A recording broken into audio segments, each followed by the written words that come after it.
At first glance, Koh Tao looks like a tropical paradise from your holiday Pinterest board dreams. White sand beaches, turquoise water, lush forest, but the Thai island holds a dark secret. 7 tourists have died or gone missing on the island over the past 3 years, and all under mysterious circumstances. A local paper, Samui Times, recently called the island Death Island, and said there wasn't enough being done in the media to warn tourists from visiting. According to the Samui Times, the young Belgian girl was found dead on Koh Tao in April this year. She arrived in Koh Tao on April 18 after traveling the world for 18 months. Before her death, Elise booked a ticket to Bangkok via Chumphon with the intention of returning to Belgium, her mother said. While Elise's luggage made it to Chumphon, Elise did not. According to the paper, Elise's body was found several days later on a rock, partially eaten by animals, wrapped in t-shirts. Stephen Dryly from the Koh Tao rescue team said she had died on nearby island Koh Phangan and the police ruled her death as a suicide. Valentina disappeared from the island on February 15 and hasn't been seen or heard from since.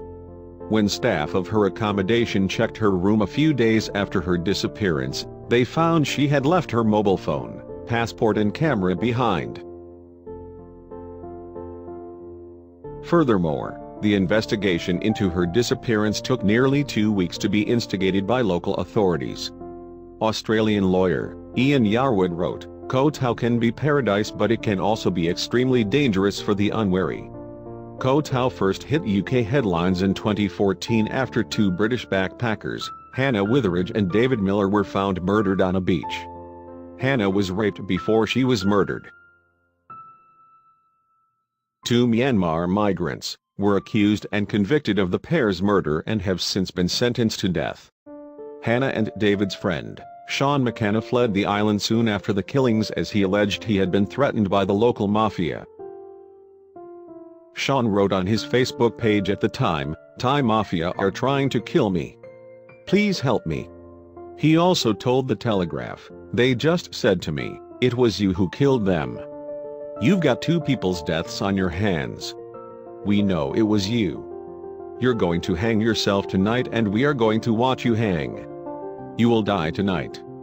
They would have taken me up into the hills and hung me to make it look like I'd hung myself." Less than 2 weeks later, another body appeared in the same area. The bodies of Hannah and David were found. Fellow British backpacker, Luke Miller, no relation to David, was found at the bottom of a hotel swimming pool. While the coroner ruled his death was an accident, his friends and family believe there are suspicious circumstances surrounding the 24-year-old's death.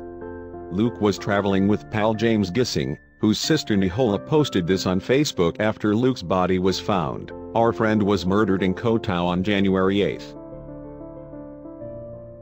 He was beaten and dumped into a swimming pool at Sunset Bar on Surrey Beach. I know this message will probably be removed, but if one person sees this who is considering going to Koh Tao, my advice to you is don't." Luke's post-mortem revealed he died from head injuries and, subsequently, drowning.